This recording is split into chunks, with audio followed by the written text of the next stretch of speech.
నమస్తే welcome to DTV news. ఇప్పుడు headline చూద్దాం. మేడారం మహాజాతర ప్రధాన పూజారిగా సిద్ధపోయిన నితిన్. ఆ గుర్తింపు కార్డు ఉంటేనే ఫ్రీ కరెంట్ గృహజ్యోతి స్కీమ్ పై కీలక ఉత్తర్వులు. మల్లారెడ్డి యూనివర్సిటీ నుంచి విదేశాలకు 43 మంది స్టూడెంట్స్. ఇండియాలోనే తొలిసారిగా. మాజీ ఎంపీ రాజయ్యకు రేవంత్ సర్కార్లో కీలక పదవి.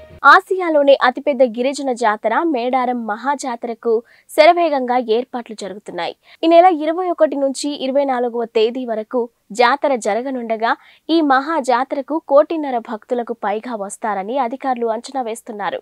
ఇక వనదేవతలు సమ్మక్క సారలమ్మ ప్రధాన పూజారిగా మేడారానికి చెందిన సిద్ధబోయిన నితిన్ నియమితులయ్యారు. సమ్మక్క దేవతకు 5, సారలమ్మకు 6, పగిడిద్దరాజు, గోవిందరాజుకు ఒక్కొక్కరు చొప్పున ప్రధాన పూజారులుగా వ్యవహరిస్తారు. మేడారం ప్రధాన పూజారుల్లో ఒకరైన సిద్ధబోయిన లక్ష్మణరావు 3 నెలల క్రితం అనారోగ్యంతో మృతి చెందారు.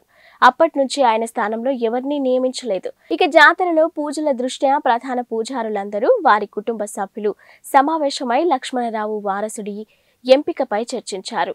ఆయన కుమారుడు నితిన్ ను ప్రధాన పూజారిగా ఎంపిక చేసి దేవాదాయ శాఖకు సిఫార్సు చేశారు.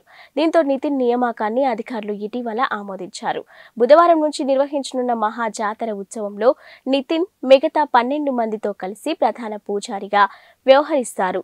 తెలంగాణలో కాంగ్రెస్ ప్రభుత్వం 6 గ్యారంటీల అమలుకు సిద్ధమవుతుంది. ఇప్పటికే 2 గ్యారంటీలు అమలు చేయగా మరో 2 గ్యారంటీల అమలుకు రెడీ అయింది.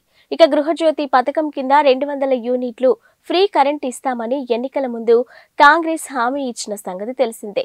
అందులో భాగంగా పథకం అమలుకు కార్యాచరణ రూపొందిస్తున్నారు. ఇళ్లకు ఉచిత కరెంటు అమలు ప్రక్రియలో భాగంగా లబ్ధి పొందాలనుకునే వారు తొలుత ఆధార్ ధృవీకరణ అథెంటిఫికేషన్ చేయించుకోవాలని తెలంగాణ ఇంధన శాఖ గెజిట్ నోటిఫికేషన్ రిలీజ్ చేసింది. ప్రభుత్వ రాయితీ పథకాలను పారదర్శకంగా అమలు చేయాలంటే ఆధార్ సహా గుర్తింపు కార్డులు అవసరమని ఉత్తర్వుల్లో తెలిపింది. బయోమెట్రిక్ విధానంలో ఆ ధృవీకరణ పూర్తి చేస్తేనే పేర్లు నమోదు చేస్తామని గెజిట్ నోటిఫికేషన్ జారీ చేసింది. ఈ పథకం అమలు కోసం ఎప్పటికప్పుడు జారీ చేస్తే ఉత్తర్వుల్లోని నిబంధనల మేరకు లబ్ధిదారులను ఎంపిక చేయాలని డిస్కంలకు ప్రభుత్వం సూచించింది. ఇక గృహజ్యోతి పథకం ద్వారా లబ్ధిదారులకు ఆధార్ ధృవీకరణ ప్రక్రియ డిస్కంలు చేపట్టాలని ఇంధన శాఖ నిర్దేశించింది.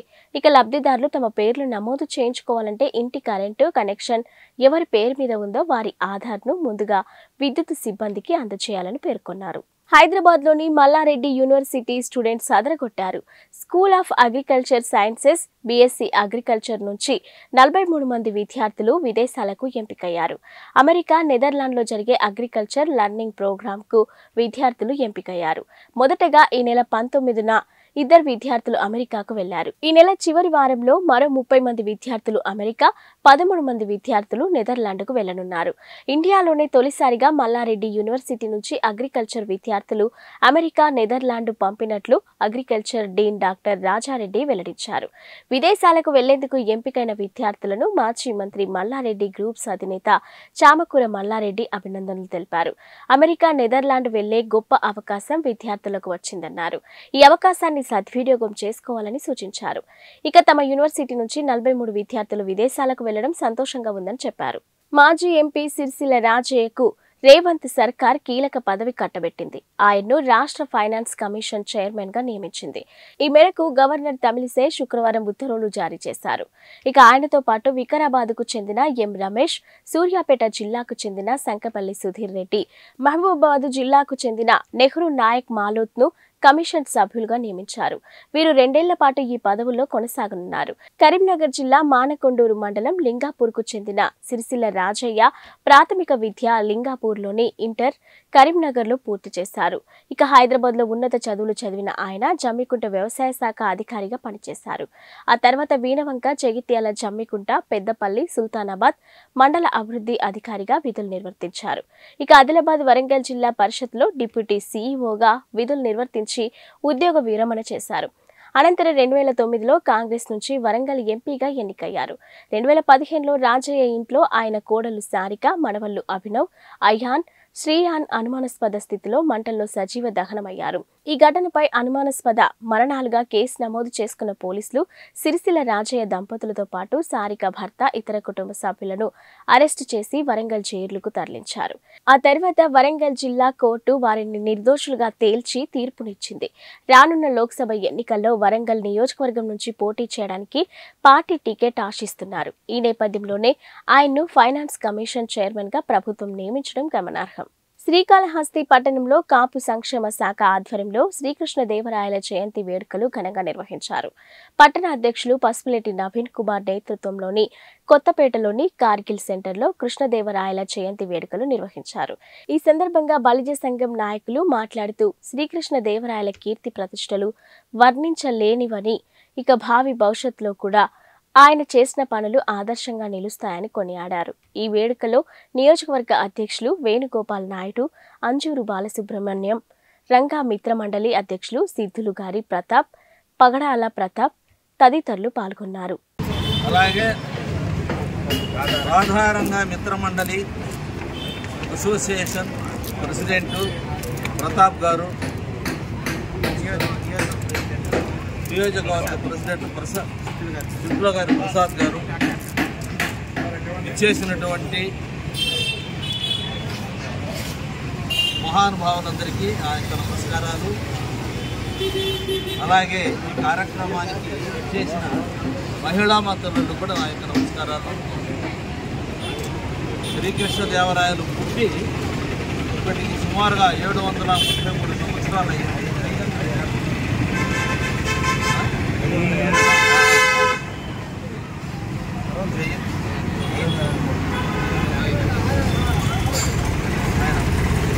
1489లో జన్మించాడు. ఆయన చిన్నప్పటి నుంచి యుద్ధ విద్యల్లో ఆరితేరాడు. సరే, తల్లిదండ్రులు గురువుల పెంపకంలో అన్ని విద్యలు నేర్చుకున్నాడు. కత్తిసాములో కానీ, మొల్ల యుద్ధంలో కానీ, ధనుర్విద్యలో కానీ, గుర్రపు స్వారీలో కానీ ఆయన మించిన వాళ్ళు లేరు. మహాశౌర్య పరాక్రమవంతుడు కృష్ణదేవరాయలు. 1509లో ఆయన పట్టాభిషేకం చేసుకున్నాడు. అక్కడి నుంచి 20 సంవత్సరాలు, సుమారుగా 20 సంవత్సరాలు, 1529 సంవత్సరం వరకు ఆయన విజయనగర సామ్రాజ్యం ఒక్కటే పాలించాడు అనేది కాకుండా మన యొక్క దక్షిణాది రాష్ట్రాలైనటువంటి తమిళనాడు, ఆంధ్ర, ఈనాడు శ్రీకృష్ణదేవరాయ జయంతిని ఉద్దేశించి మన శ్రీకాళహస్తి కాపు సంక్షేమ సేన అలాగే ఎంతోమంది శ్రీకృష్ణదేవరాయల పరిపాలన గురించి కొంతమంది స్వచ్ఛందంగా ఈ కార్యక్రమాన్ని ఇచ్చేస్తున్నారు. ఈ కార్యక్రమాన్ని చాలా చక్కగా ఏర్పాటు చేసినటువంటి టీం అందరికీ కూడా అభినందన.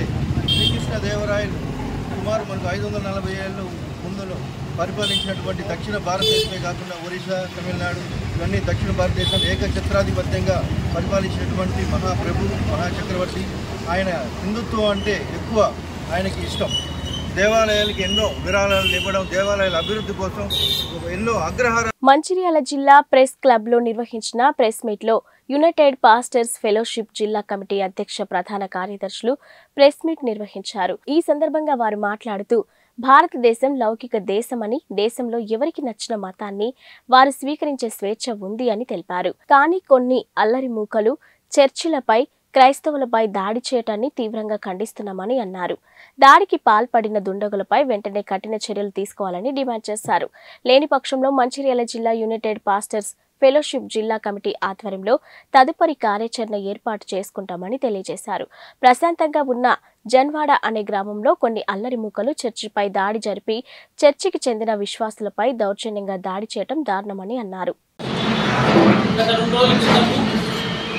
రంగారెడ్డి జిల్లా జన్వాడ గ్రామంలో కొన్ని అల్లరి మూకలు క్రైస్తవ ప్రార్థనా మందిరం మీద మా సహోదరులు క్రైస్తవులు మందిరంలో చర్చిలో ప్రార్థనలు నిర్వహించుకుంటున్నట్లనుకున్న సందర్భంలో కొన్ని అల్లరిముగ్గులు సుమారుగా 200 మంది వరకు కొన్ని అల్లరిముగ్గులు ఆ చర్చి మీద దాడి చేసి అమాయకులను గాయపరిచి అక్కడ ఉన్నటువంటి శాంతిపూర్వక వాతావరణాన్ని వాళ్ళు భంగం కలిగించారు. అదేవిధంగా చర్చిలో ప్రార్థన చేసుకున్న వారి మీద దాడి చేసి వారికి గాయాలయ్యే విధంగా చంపడానికి ప్రయత్నం చేశారు.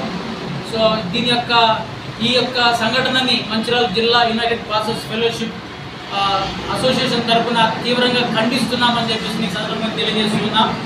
ఈ యొక్క భారతదేశం యొక్క గొప్పతనం ఏంటంటే ఇది ఒక లౌకిక రాజ్యం. భారత రాజ్యాంగంలో రాయబడి ఉంటుంది భారతదేశము సర్వసత్తాక సార్వభౌమ లౌకిక రాజ్యం అని చెప్పేసి మనకు రాజ్యాంగం తెలియజేస్తున్నది.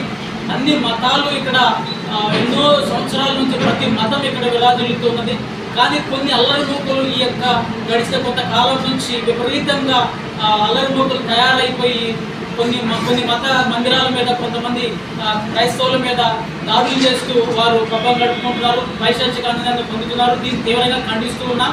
దయచేసి ఈ యొక్క విషయంలో ఇక నుంచి అటువంటి జరగకుండా ప్రభుత్వం వారు కూడా ఖచ్చితమైన చర్యలు తీసుకోవాల్సిందని మేము మనవి చేస్తూ ఉన్నాం. ముఖ్యంగా ఎక్కడైనా సరే క్రైస్తవ మందిరాల మీద ఇప్పుడు దాడులు జరగకుండా ప్రభుత్వము కట్టుదిట్టమైనటువంటి చర్యలు తీసుకోవాల్సిందిగా మేము మనవి చేస్తున్నాం. అంతే మాత్రమే కాదు, అక్కడ ఉన్నటువంటి క్రైస్తవులకు మా జిల్లా నుంచి సంఘీభావం తెలియజేస్తూ ఉన్నాం. అదేవిధంగా వారి కొరకు మేము ప్రార్థన చేస్తూ ఉన్నాం.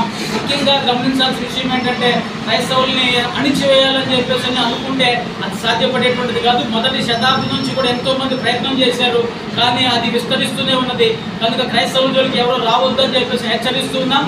ఇక ముందు ఇటువంటి దాడులు జరిగితే ఊరుకునేది లేదు. మేము కూడా తిరిగి మా యొక్క సత్తా ఏంటిదో తెలియజేస్తామని చెప్పేసి నేను మీకు ఈ సందర్భంగా ఈ ప్రెస్ మీట్ సందర్భంగా తెలియజేస్తూ ఉన్నాం. కనుక దయచేసి శాంతిపూర్వకంగా అందరము కొనసాగుదాం. ఈ యొక్క దేశంలో అనేకమైన మతాలు ఉన్నాయి. మన మతాన్ని మనం అవలంబిద్దాం, వేరే మతాన్ని గౌరవిద్దాం. కనుక పరమతం మీద ద్వేషము, ఆ భావము, ఆ ద్వేషము, ఆ యొక్క కక్ష అనేటువంటి వాతావరణాన్ని వదిలిపెట్టాలని చెప్పేసి మనం చేస్తున్నాం. రోడ్డు వేసే బాధ్యత గ్రామ పంచాయతీది, అదేవిధంగా మండలము వారు తీసుకుంటారు. కనుక ఆ యొక్క గ్రామ పంచాయతీలు మీరు ఏమన్నా సమస్య ఉంటే గ్రామ పంచాయతీ అధికారులకు తెలియజేసుకోవాలి, కానీ కేవలం ఒక ప్రార్థనా మందిరాన్ని లక్ష్యంగా చేసుకుని ఇటువంటి దాడులు చేయడం సరైనది కాదని చెప్పేసి తెలియజేస్తున్నాను. అదేవిధంగా వారిని 2024 ఎన్నికలకు సిద్ధంగా ఉన్నాం. ఎమ్మెల్యే రాచమల్లు 3వ రోజు ఎన్నికల ప్రచారం చేస్తున్నాం. ఇక ప్రజల నుండి విశేషమైన స్పందన లభిస్తుంది. దర్శల భాస్కర్ వార్డులో ఈ రోజు ప్రతి గడప తిరుగుతున్నాం. ప్రజల నుండి జగన్ సంపూర్ణమైన మద్దతు ఉంది. ఇక లంచగొండి లేకుండా ప్రజలకు సంక్షేమ పథకాలు అందిస్తున్న ప్రభుత్వం వైసీపీ అని. ఇక గతంలో ఎన్నికలంటే మద్యం, బిర్యానీ, డబ్బులు ఉండేది. కానీ ఈ రోజు అలాంటి పరిస్థితి లేదు. రాజకీయం అంటే ప్రజాసేవ, పేదరిక నిర్మూలనకు వైసీపీ రాజకీయం. ఎక్కడికి పోయినా మా జగన్ నాయకత్వానికి ఓటు వేయండి అని చెప్పుకునే రోజు మాది. 100% మహిళలు జగన్ కు మద్దతుగా నిలబడుతున్నారు. మా నాయకుని సంక్షేమంపై ప్రజలకు దగ్గరగా తీసుకువెళ్తున్న దర్శల భాస్కర్ ను అభినందిస్తున్నాం. ఇక 30 లక్షలతో శ్మశాన వాటిక, రజక సోదరులకు ధోబీ ఘాట్ 20 లక్షలతో నిర్మించాం. 1,20,00,000తో రోడ్లు, కాలువలు నిర్మించాం. స్థానిక నాయకత్వాన్ని అభినందిస్తున్నా. వైసీపీ ఫ్యాన్ గుర్తుపై ఓటు వేసి గెలిపించండి.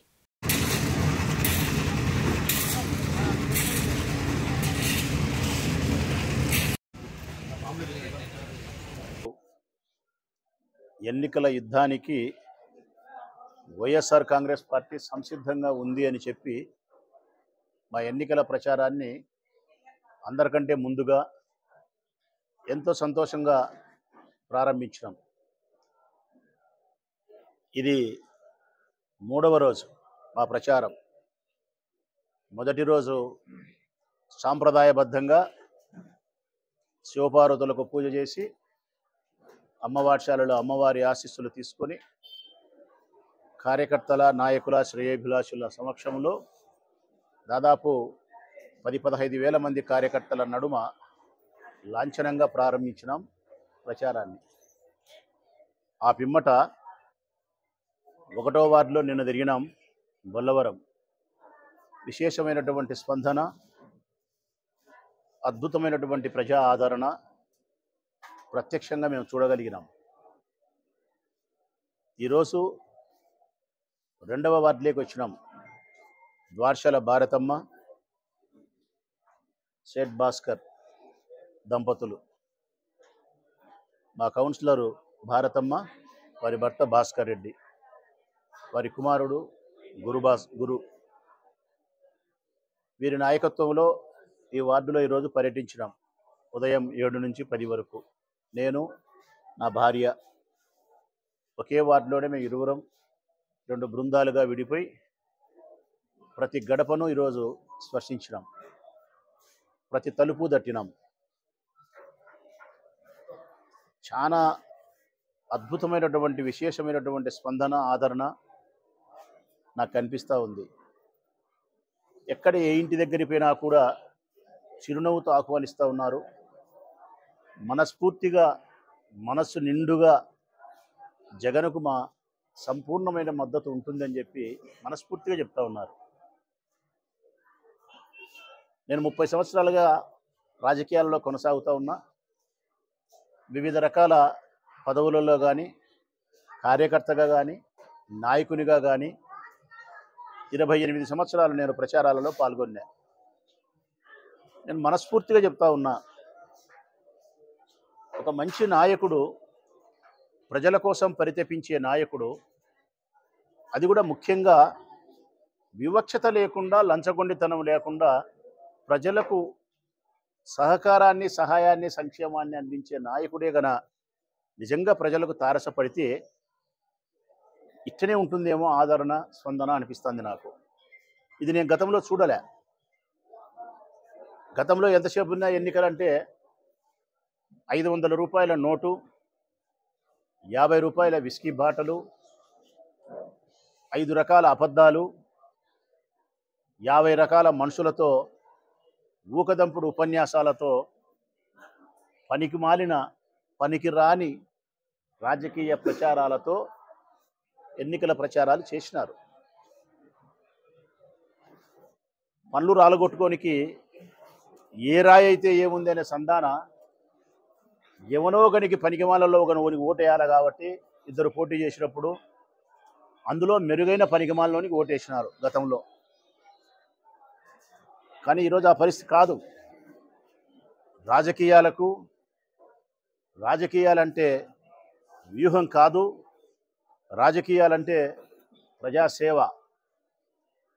మనం నిర్మలమైనటువంటి, నిష్కలమైనటువంటి మనస్సుతో వివక్షతకు తావు లేకుండా పేదరిక నిర్మూలనకు, అన్ని కులాలు, అన్ని మతాలు, అన్ని వర్గాల వారు సంతోషంగా ఉండడానికి ఒక ప్రభుత్వం ఏ నిర్ణయాలు తీసుకోవాలనో, మౌలికమైనటువంటి వసతులతో పాటు ఆరోగ్యకరమైన జీవితాన్ని వారికి అందించే క్రమంలో మంచి పాలన అందిస్తే అదే రాజకీయమవుతుంది.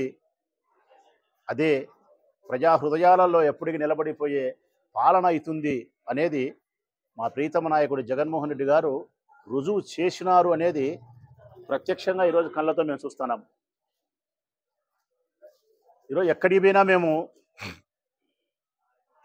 నాకు ఓటు వేయి అని చెప్పుకునే స్థితిలో నుంచి మా జగన్ పరిపాలనకు ఓటు వేయి, మా జగన్ నాయకత్వాన్ని మరొకసారి సమర్థించు అని చెప్పుకునే స్థాయికి ఎమ్మెల్యేలను, కార్యకర్తలను తీసుకుపోగలిగినాడు అంటే ఎంత సుపరిపాలన ప్రజలకు అందించినాడు, పేదల కుటుంబాలకు ఆ మనిషి ఎంత దగ్గరైనాడు అనేదానికి ఇదే నిదర్శనం, ఇదే సాక్ష్యం. ఈరోజు 2వ వార్డులోనే తిరుగుతూ ఉంటే 100కి 90 మంది మహిళలు ఏకపక్షమైనటువంటి తీర్పు ఇవ్వడానికి సంసిద్ధంగా ఉండారు. ఇది నేను తెలుగుదేశం పార్టీ వారికి హెచ్చరిక చేస్తా ఉన్నా. నేను అబద్ధమో మీ ఆత్మవిశ్వాసాన్ని సన్నగిల్లడానికో చెప్పడంలే. నేను ఇది సత్యం. 100కి 90% మంది మహిళలు జగన్మోహన్ రెడ్డి గారి పరిపాలనకు మద్దతుగా నిలబడినారు. అందుకే మమ్మల్ని ఇంత విశేషంగా ఆదరిస్తున్నారు, ఆహ్వానిస్తున్నారు. శాస్త్రీనగర్లో కానీ, బుడాయిపల్లిలో కానీ, టీబీ రోడ్డు మెయిన్ రోడ్డు అమ్మడు కానీ ఎక్కడ తిరిగినా కూడా నా హృదయానికి కానీ, నా శరీరానికి కానీ అలసట కాలే. నా శరీరానికి కానీ, నా హృదయానికి కానీ అత్యంత సంతోషాన్ని ఇచ్చే విధంగా ఈ ప్రచారం సాగుతూ ఉంది. దీనికి కారణం జగన్మోహన్ రెడ్డి గారి పరిపాలన, స్థానిక నాయకత్వం యొక్క గొప్పతనం. స్థానిక నాయకత్వాన్ని కూడా నేను మనస్ఫూర్తిగా అభినందిస్తూ ఉన్నా. ఈ రోజు తాడిపత్రి 34వ వార్డులో నివసించే షేక్ మహబూబ్ బాషా, షేక్ నజియా 5వ తరగతి చదువుతున్న పిల్లలు గత 9 సంవత్సరాల క్రితం అనారోగ్యంతో తండ్రి చనిపోయాడు. సంవత్సరం క్రితం అనారోగ్యంతో తల్లి కూడా చనిపోయింది. వారు ఇప్పుడు అమ్మమ్మ షేక్ బీబీ జాన్ దగ్గర నివాసం ఉంటున్నారు. వారి అమ్మమ్మ కూడా చాలా పేదరికంలో ఉన్నారు. చిన్న అంగడి పెట్టుకుని జీవిస్తున్నారు. టీడీపీ కౌన్సిలర్ జింకా లక్ష్మీదేవి మరియు జై గురు రామకృష్ణారెడ్డి ద్వారా విషయం తెలుసుకున్న టీడీపీ నాయకుడు ఉమ్మడి గురుప్రసాద్ సేవా ట్రస్ట్ చైర్మన్ ఉమ్మడి గురుప్రసాద్ రెడ్డి 5,000 రూపాయలు, జై గురు రామకృష్ణారెడ్డి 2,000 రూపాయలు, మొత్తం 7,000 రూపాయలు వారి ఇంటి వద్దకే వెళ్లి పిల్లల అమ్మమ్మకు శనివారం ఇవ్వడం జరిగింది. ఈ కార్యక్రమంలో టీడీపీ నాయకుడు నాగేశ్వర్ రెడ్డి, ట్రస్ట్ సభ్యులు హుస్సేన్ భాషా, రంగ నాయకులు గంపిరెడ్డి, మహమ్మద్ హుస్సేన్ తదితరులు పాల్గొన్నారు.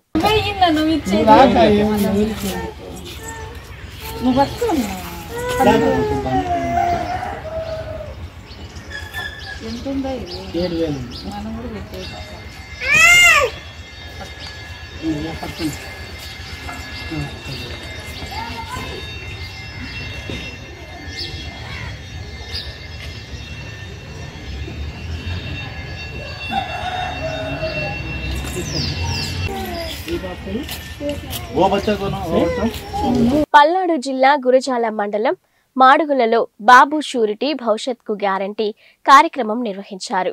ఈ కార్యక్రమంలో పాల్గొన్న మాజీ ఎమ్మెల్యే ఎరపతినేని శ్రీనివాసరావు రాష్ట్ర వ్యాప్తంగా సూపర్ 6 పథకాలను టీడీపీ జనసేన కలిసి ఉమ్మడిగా అమలు చేస్తాయని తెలిపారు. సైకో జగన్ ముఖ్యమంత్రి అయిన తర్వాత దళితులు, బీసీలు, మైనార్టీలపై దాడులు జరుగుతున్నాయని ఆరోపించారు. వైసీపీ ప్రభుత్వం అధికారంలోకి వచ్చిన తర్వాత 11 మంది టీడీపీ కార్యకర్తలను హత్య చేసిందని ఘాటుగా విమర్శలు చేశారు. వచ్చే ఎన్నికల్లో టీడీపీ జనసేన అధికారంలోకి వస్తుందని ధీమా వ్యక్తం చేశారు. బాబు షూరిటీ భవిష్యత్తుకు గ్యారంటీ కార్యక్రమాన్ని మనం ఈరోజు రేపు 2 రోజుల పాటు 16, 17 తారీఖులో నిర్వహించుకుంటా ఉన్నాం. రాష్ట్ర వ్యాప్తంగా సూపర్ 6 పథకాలు, ఈ పథకాలని తెలుగుదేశం పార్టీ, జనసేన పార్టీ 2 పార్టీలు కలిసి ఉమ్మడిగా ప్రజల్లోకి మేనిఫెస్టోని తీసుకెళ్లి రాబోయే ఎన్నికలకి సమాయత్తం చేసే దిశగా కూడా ఈ కార్యక్రమం రాష్ట్ర వ్యాప్తంగా జరుగుతుంది. దానిలో భాగంగా గురజాల నియోజకవర్గంలో కూడా దాదాపు 75,000 ఇళ్ళు మనం ఈరోజు ఈ కార్యక్రమాన్ని కంప్లీట్ చేసుకొని రాష్ట్రంలో 3వ స్థానంలో మనం ఈ కార్యక్రమంలో ఉన్నాం. గతంలో కూడా చూస్తే సభ్యత కార్యక్రమంలో కూడా స్టేట్ 2nd ర్యాంకులో గురజాల నియోజకవర్గం వచ్చింది. తెలుగుదేశం ఈరోజు జనసేన అధికారంలోకి రావడానికి చారిత్రాత్మక అవసరం ఈరోజు ప్రజలు గుర్తించారు. 2019లో అలేవుగానే హామీలు ఇచ్చి అధికారంలోకి వచ్చిన వైఎస్ఆర్ కాంగ్రెస్ పార్టీ ఈ సైకో జగన్మోహన్ రెడ్డి ముఖ్యమంత్రి అయిన తర్వాత దళితులపై, బీసీలపై, అదేవిధంగా మైనార్టీలపై, ఎస్టీలపై, కాపులపై, అన్ని కులాలపై కూడా దాడులు చేయించి హత్య రాజకీయాలు చేశారు. ఈరోజు కాసు మహేష్ రెడ్డి ఈ నియోజకవర్గంలో ఎమ్మెల్యే అయిన తర్వాత 2019లో 11 మంది తెలుగుదేశం పార్టీ కార్యకర్తలను చంపారు. 8 మంది వీళ్ళు చేసిన అక్రమమైన గుంతలో పడి చనిపోయారు. దాంట్లో ఈ మండలంలో కూడా దోమతోటి విక్రమ్, అమ్మాపురం దళితుని కుర్రని కూడా చంపారు. ఈరోజు ఈ గ్రామం తీసుకుంటే రంగురాళ్ల కుంభకోణం, భూ కుంభకోణం, మట్టి కుంభకోణం, భూముల కుంభకోణం, ఒక కుంభకోణం కాదు ఈ గ్రామంలో. తెలుగుదేశం పార్టీ నేను ఎమ్మెల్యేగా ఉన్నప్పుడు ఈ గ్రామాన్ని దత్తత తీసుకున్నాం. దాదాపు 15 కోట్ల రూపాయలతో సోషల్ వెల్ఫేర్ స్కూల్ కట్టించాం బ్రహ్మాండంగా. అదేవిధంగా పంచాయతీ ఆఫీసు కట్టించాం, సిమెంట్ రోడ్లు వేసాం, డ్రింకింగ్ వాటర్ ఇచ్చాం, కరెంటు ఇచ్చాం. 94లో నేను ఎమ్మెల్యే అయినప్పుడు పిఎస్సి హాస్పిటల్లో మనం కొత్త భవనాన్ని మనం కట్టాం, పట్టాలు ఇచ్చాం, బుగ్గబాగు ద్వారా పైప్ లైన్ కూడా వేసి నీళ్లు కూడా ఇచ్చాం. కానీ అభివృద్ధి చేసింది తెలుగుదేశం పార్టీ, అరాచకం చేసింది వైఎస్ఆర్ కాంగ్రెస్ పార్టీ మాడుగుల గ్రామాల్లో. చివరికి వాళ్ళ పార్టీకి చెందిన వ్యక్తినే రంగురాల కుంభకోణంలో చంపుకున్న పరిస్థితి వచ్చారు ఈ గ్రామంలో. సో నేను అనేది కూడా ఒకటే, అరాచకాలకి అడ్డగా మారింది వైఎస్ఆర్ కాంగ్రెస్ పార్టీ. నిన్న కూడా మీరు చూస్తే దుర్గి మండలం జంగమేశ్వరపాడులో ఇంకా 2 నెలలు ఎన్నికలు పెట్టుకొని అక్కడ బీసీ కులానికి చెందిన తెలుగుదేశం పార్టీ నాయకులు దారుణంగా కొట్టారు, అంతకుముందు ఇద్దరిని చంపారు. సో గురజాల మాచర్లలో తెలుగుదేశం ఓటర్లని భయభ్రాంతులను గురి చేసి ఎన్నికలు జరుపుకోవాలన్న ఒక ఆలోచనతోని వీళ్ళు ఉన్నారు. వీళ్ళ ఆటలు సాగనివ్వ గుర్తుపెట్టుకోండి. ఇన్ని రోజులు మేము భరించాం, ఇంకో 2 నెలలు భరిస్తాం. కానీ వచ్చేది ఉమ్మడి ప్రభుత్వం వచ్చింది. మీరు ఈ అరాచకాలకి భారీ మూల్యం చెల్లించాల్సిన పరిస్థితులు రాబోయే రోజుల్లో మా ప్రభుత్వం వచ్చిన తర్వాత ఉంటాయన్న సంగతి కూడా నేను వైసీపీ నాయకుల్ని హెచ్చరిస్తా ఉన్నాను. దీనికి ఒత్తాస పలికే పోలీసు అధికారులు కూడా ఆలోచించుకోవాల్సిన అవసరం ఉంది. ఇంటికి పోయే ప్రభుత్వాన్ని మీరు సమర్థిస్తే మీరు కూడా సర్వీసులో అనేక రకాల ఇబ్బందులు కూడా ఎదుర్కోవాల్సి వస్తుంది. అందుకే నేను తెలుగుదేశం శ్రేణులందరికీ కూడా ఒకటే చెప్తున్నాను, ఇంకా 53 రోజులు మాత్రమే ఎన్నికల టైం ఉంది, 2 నెలల టైం కూడా లేదు. ఈ 53 రోజులు తెలుగుదేశం పార్టీ కార్యకర్తలు, జనసేన పార్టీ కార్యకర్తలు, నాయకులు సంయుక్తంగా కష్టపడి పనిచేస్తే వచ్చేది 2 పార్టీల సంయుక్త ప్రభుత్వం మరి ఏర్పాటు చేస్తుంది. కాబట్టి కష్టపడ్డ ప్రతి కార్యకర్తను కూడా గుర్తుపెట్టుకొని అందరికీ కూడా న్యాయం చేస్తాం. గ్రామాల అభివృద్ధి ధ్యేయంగా కూడా 2 పార్టీలు కూడా రాబోయే వైసీపీ ఎంపీ విజయసాయిరెడ్డి వ్యాఖ్యలను ఎమ్మెల్సీ పంచుమర్తి అనురాధ ఖండించారు. గుంటూరు జిల్లా గుండిమెడలో ఎంపీ విజయసాయిరెడ్డి, గంజి చిరంజీవి ఆధ్వర్యంలో యథేచ్ఛగా ఇసుక అక్రమణ రవాణా కొనసాగుతుందని ఆరోపించారు. మంగళగిరిలో చిల్లర దొంగ అంటే అందరికీ తెలుసన్నారు. ప్రజా సమస్యలు తెలియని శిరోమణి లోకల్ నాన్ లోకల్ గురించి మాట్లాడడం విడ్డూరంగా ఉందని విమర్శించారు. విజయసాయిరెడ్డి అండతో ఇష్టం వచ్చినట్టు మాట్లాడితే సహించమని హెచ్చరించారు.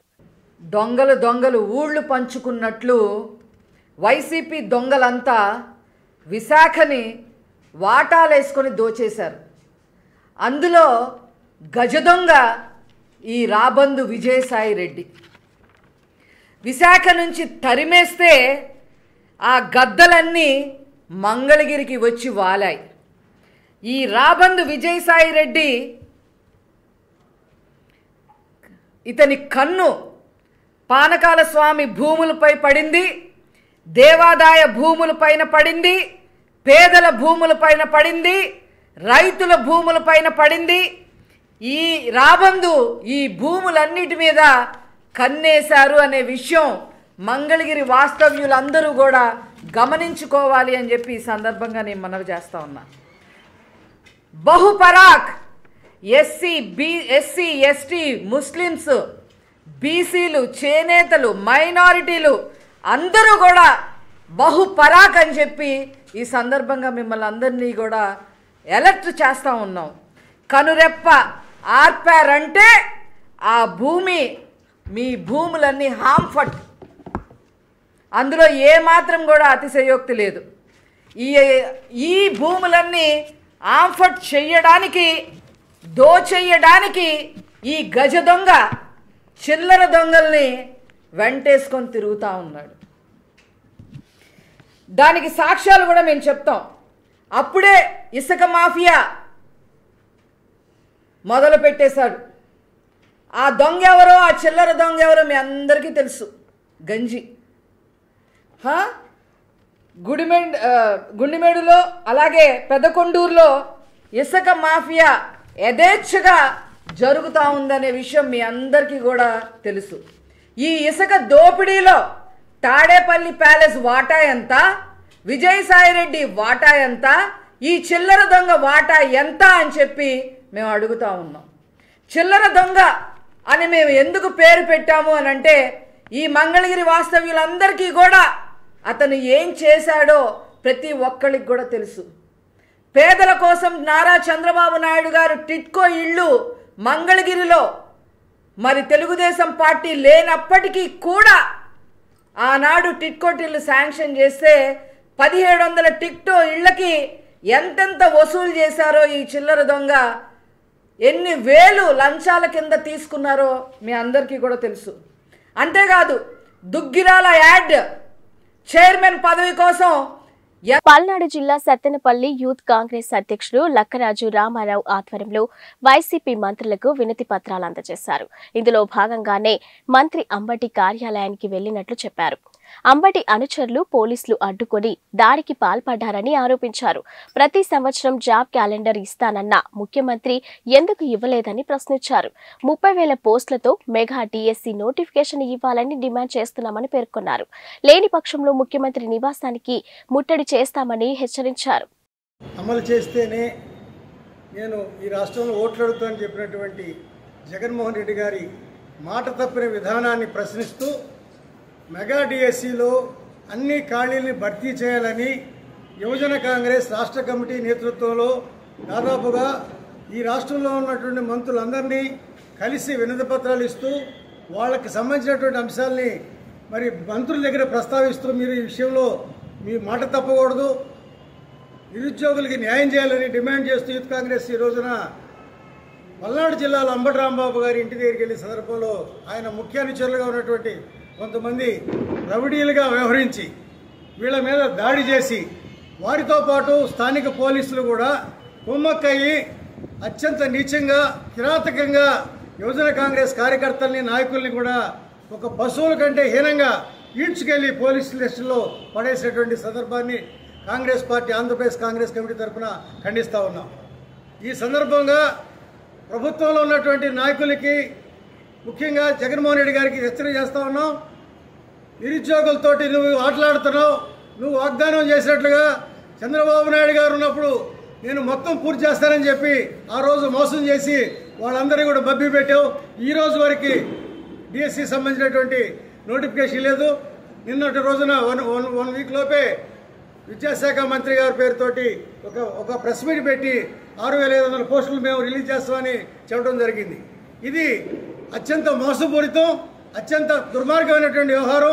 ఈ విషయాన్ని ప్రజల దృష్టికి, ప్రభుత్వం దృష్టికి తీసుకెళ్లడం కోసం బాధ్యత కలిగిన యువజన కాంగ్రెస్ అఖిల భారత స్థాయి నాయకత్వం యొక్క మార్గదర్శకత్వంలో మా రాష్ట్ర అధ్యక్షురాలైనటువంటి షర్మిల గారి నాయకత్వంలో వారు ఈ రోజున ఈ కార్యక్రమం స్వీకరిస్తే, ఆ కార్యక్రమంలో అంబటి రాంబాబు గారు మంత్రిగా ఉండి గతంలో యువజన విభాగానికి జిల్లా అధ్యక్షుడిగా పనిచేసినటువంటి ఆయన ఈ పార్టీ ద్వారా ఎమ్మెల్యేగా అనేక పదవులు పొంది ఈ రోజున ఆయన అనుచరులు కాంగ్రెస్ పార్టీ యువకులైనటువంటి ఇవి ఇప్పటివరకున్న బులెటిన్ అప్డేట్స్.